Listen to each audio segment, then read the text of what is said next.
ଓಂ ବ୍ରହ୍ମ ପରମ ବ୍ରହ୍ମ କୁଳ ମାଲିକ ରାଧାସ୍ୱାମୀ ଦୟାଲଙ୍କ ଚରଣରେ ମୋର କୋଟି କୋଟି ପ୍ରଣାମ। ଶ୍ରୀ ଶ୍ରୀ ଲକ୍ଷ୍ମୀ ମାଙ୍କ ଚରଣରେ ମୋର ପ୍ରଣାମ। ଶ୍ରୀ ଶ୍ରୀ ବଡ଼ଦାଦାଙ୍କ ଚରଣରେ ମୋର ପ୍ରଣାମ। ଆଜିର ଆଚାର୍ଯ୍ୟ ଠାକୁର ପରିବାର ସମସ୍ତଙ୍କ ଚରଣରେ ମୋର ପ୍ରଣାମ। ମୋର ଏହି ଭିଡ଼ିଓ ଶୁଣୁଥିବା ଇଷ୍ଟ ପ୍ରାଣ ଗୁରୁ ଭାଇ ମା ମାନଙ୍କୁ ମୋର ଅନ୍ତରର ଜୟ ଗୁରୁ। କେମିତି ଅଛନ୍ତି ଆପଣମାନେ? ଶ୍ରୀ ଶ୍ରୀ ଠାକୁରଙ୍କ କୃପାରୁ ସମସ୍ତେ ଭଲରେ ଥିବେ ବୋଲି ମୋର ଆଶା ଓ ବିଶ୍ୱାସ। ଆଜି ମୁଁ ଶ୍ରୀ ଶ୍ରୀ ଠାକୁରଙ୍କ ଶ୍ରୀମୁଖ ନିଃସୃତ ନାରୀର ନୀତିର 170 ବାଣୀ ଆପଣମାନଙ୍କ ଆଗରେ ତୋଳି ଧରିବି। ତା ଆଗରୁ ଶ୍ରୀ ଶ୍ରୀ ଠାକୁରଙ୍କର କିଛି କଥା ଶୁଣିବା। ଆପଣମାନେ ଭିଡ଼ିଓଟିକୁ ସ୍କିପ୍ ନ କରି ଲାଷ୍ଟ ଯାଏଁ ଶୁଣିବା ପାଇଁ ଅନୁରୋଧ ଓ କମେଣ୍ଟରେ ନିଜର ମତାମତ ନିଶ୍ଚୟ ଲେଖିବେ। ଚାଲନ୍ତୁ ଶୁଣିବା ବହୁତ ସୁନ୍ଦର କଥା। ଜୟ ରାଧେ ରାଧେ କୃଷ୍ଣ କୃଷ୍ଣ କୀର୍ତ୍ତନର ଇତିହାସ। ପରମ ପୂଜ୍ୟପାଦ ଶ୍ରୀ ଶ୍ରୀ ଆଚାର୍ଯ୍ୟ ଦେବ କହିଛନ୍ତି, ଏହି କୀର୍ତ୍ତନ ଗୁଡ଼ିକ ଯେତେବେଳେ ଠାକୁର ରଚନା କରିଛନ୍ତି ସେତେବେଳେ ପାବନାରେ ମଣିଷ ଉପରେ ଅତ୍ୟନ୍ତ ଅତ୍ୟାଚାର ଚାଲୁଥିଲା। ରାତିର ଅନ୍ଧକାରରେ ମହିଳାମାନେ ନିରାପଦ ଥିଲେ ନାହିଁ। ସାମାଜିକ ଭାବେ ଗୋଟିଏ ଭୟାବହ ବ୍ୟବଚ୍ଛେଦର ଗଳ୍ପ ତିଆରି ହେଉଥିଲା। କାହାକୁ ଯଦି ଜିଜ୍ଞାସା କରାହେଉଥିଲା, ଅମୁକ ଭାଇଙ୍କ ଘରକୁ ଯିବି କେଉଁ ଦିଗକୁ, ତାକୁ ଚୋରାବାଲି ଯେଉଁ ଦିଗରେ ଅଛି ସେହି ଦିଗର ରାସ୍ତା ଦେଖାଇ ଦେବା ହେଉଥିଲା। ଠାକୁର ଏହି ପରିବେଶରେ ମଣିଷର ଚିକିତ୍ସାର କାମ ଆରମ୍ଭ କରିଲେ। ସେ ଦେଖିଲେ ମଣିଷର ମଧ୍ୟରେ ଗୋଟାଏ ସାମାଜିକ ସଂଗତି ଗଢ଼ି ତୋଳିବାକୁ ହେଲେ ସମସ୍ତଙ୍କୁ କୌଣସି ନା କୌଣସି ଏକ ଅଭିନ୍ନ ଆନନ୍ଦରେ କଟାଇବାକୁ ହେବ। ସେତେବେଳେ ସେ କୀର୍ତ୍ତନ ରଚନା ଆରମ୍ଭ କରିଲେ। ସେ ଲେଖିଲେ, ସୁର କରିଲେ।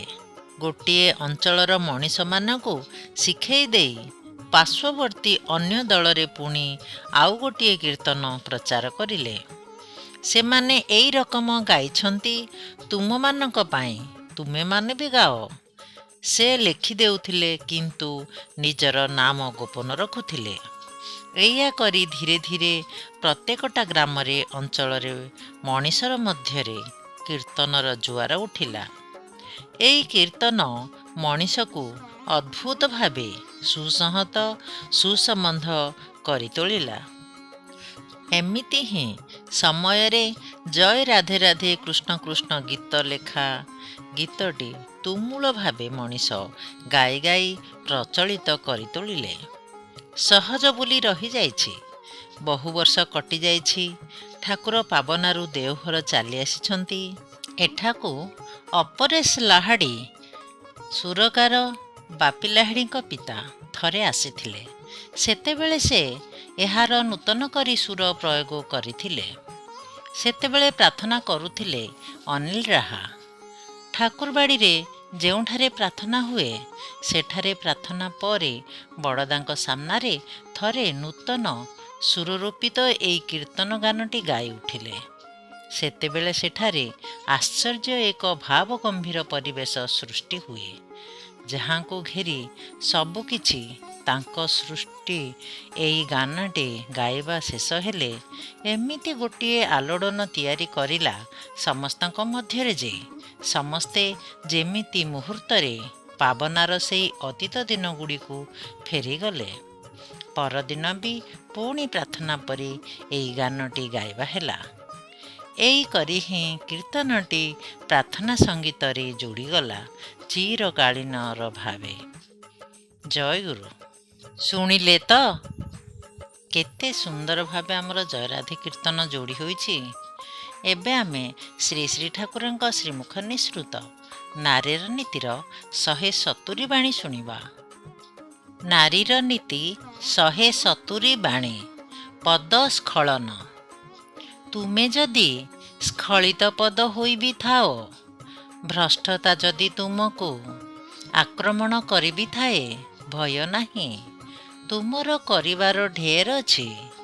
ଇଷ୍ଟନିଷ୍ଠାରେ ପ୍ରତୁଳ ହୁଅ। ସେବା ଓ ସମ୍ବର୍ଦ୍ଧନାରେ ତୁମର ପାରିପାର୍ଶ୍ୱିକ ଜଗତକୁ ତୁମର ଇଷ୍ଟଙ୍କଠାରେ ଅନୁରକ୍ତ କରି ତୋଳ। ଭ୍ରାନ୍ତିର ଠୁସି ପିନ୍ଧି ଯିଏ ବିପଥରେ ଚାଲିଛି, ଧର ଫେରାଅ ତାହାକୁ। କାନରେ ଅମୃତର ମନ୍ତ୍ର ଢାଳି ଦିଅ, ଉଦ୍ବୁଦ୍ଧ କରି ତୋଳ। ଏହା ହିଁ ହେଲା ଭଗବାନଙ୍କର ଆଶୀର୍ବାଦ ଆହ୍ୱାନ କରିବାର ପ୍ରକୃଷ୍ଟ ଉପାୟ। ଆଉ ଯଦି ଏଥିରେ ମଧ୍ୟ ତୁମର ନିମ୍ନ ପୁରୁଷାନୁରକ୍ତି ବାଧା ଘଟାଏ, ତେବେ ଏପରି ଜଣେ ପୁରୁଷକୁ ଅବଲମ୍ବନ କର, ଯିଏ ସର୍ବ ବିଷୟରେ ତୁମଠାରୁ ଶ୍ରେଷ୍ଠ, ଆଉ ତାଙ୍କର ସେବା ଓ ସାହଚର୍ଯ୍ୟରେ ତୁମେ ଯାହା କଥିତ ହୋଇଅଛି, କେବଳ ତାହା ହିଁ ଅନୁସରଣ କର। ଉତ୍କୃଷ୍ଟ ନ ହେଲେ ବି ନିକୃଷ୍ଟ ହେବ ନାହିଁ, ଘୃଣିତ ହେବ ନାହିଁ, ପରମାର୍ଥରେ ବି ସାର୍ଥକ ହୋଇପାର। ଏଥିରେ ସନ୍ଦେହ କ'ଣ? ବାଣୀ ସଂଖ୍ୟା 170। ପୁଣି ଥରେ ପଦ ସ୍ଖଳନ। ତୁମେ ଯଦି ସ୍ଖଳିତ ପଦ ହୋଇ ବି ଥାଅ, ଭ୍ରଷ୍ଟତା ଯଦି ତୁମକୁ ଆକ୍ରମଣ କରି ବି ଥାଏ, ଭୟ ନାହିଁ। ତୁମର କରିବାର ଢେର ଅଛି। ଇଷ୍ଟନିଷ୍ଠାରେ ପ୍ରତୁଳ ହୁଅ। ସେବା ଓ ସମ୍ବର୍ଦ୍ଧନାରେ ତୁମର ପାରିପାର୍ଶ୍ୱିକ ଜଗତକୁ ତୁମର ଇଷ୍ଟଙ୍କଠାରେ ଅନୁରକ୍ତ କରି ତୋଳ। ଭ୍ରାନ୍ତିର ଠୁସି ପିନ୍ଧି ଯିଏ ବିପଥରେ ଚାଲିଛି, ଧର ଫେରାଅ ତାହାକୁ। କାନରେ ଅମୃତର ମନ୍ତ୍ର ଢାଳି ଦିଅ, ଉଦ୍ବୁଦ୍ଧ କରି ତୋଳ। ଏହା ହିଁ ହେଲା ଭଗବାନଙ୍କର ଆଶୀର୍ବାଦ ଆହ୍ୱାନର କରିବାର ପ୍ରକୃଷ୍ଟ ଉପାୟ। ଆଉ ଯଦି ଏଥିରେ ମଧ୍ୟ ତୁମର ନିମ୍ନ ପୁରୁଷାନୁରକ୍ତି ବାଧା ଘଟାଏ, ତେବେ ଏପରି ଜଣେ ପୁରୁଷକୁ ଅବଲମ୍ବନ କର, ଯିଏ ସର୍ବ ବିଷୟରେ ତୁମଠାରୁ ଶ୍ରେଷ୍ଠ, ଆଉ ତାଙ୍କର ସେବା ଓ ସାହଚର୍ଯ୍ୟରେ ତୁମେ ଯାହା କଥିତ ହୋଇଅଛି, କେବଳ ତାହାରି ଅନୁସରଣ କର। ଉତ୍କୃଷ୍ଟ ନ ହେଲେ ବି ନିକୃଷ୍ଟ ହେବ ନାହିଁ, ଘୃଣିତ ହେବ ନାହିଁ, ପରମାର୍ଥରେ ବି ସାର୍ଥକ ହୋଇପାର। ଏଥିରେ ସନ୍ଦେହ କ'ଣ? ବାଣୀ ସଂଖ୍ୟା 170। ଜୟ ଗୁରୁ।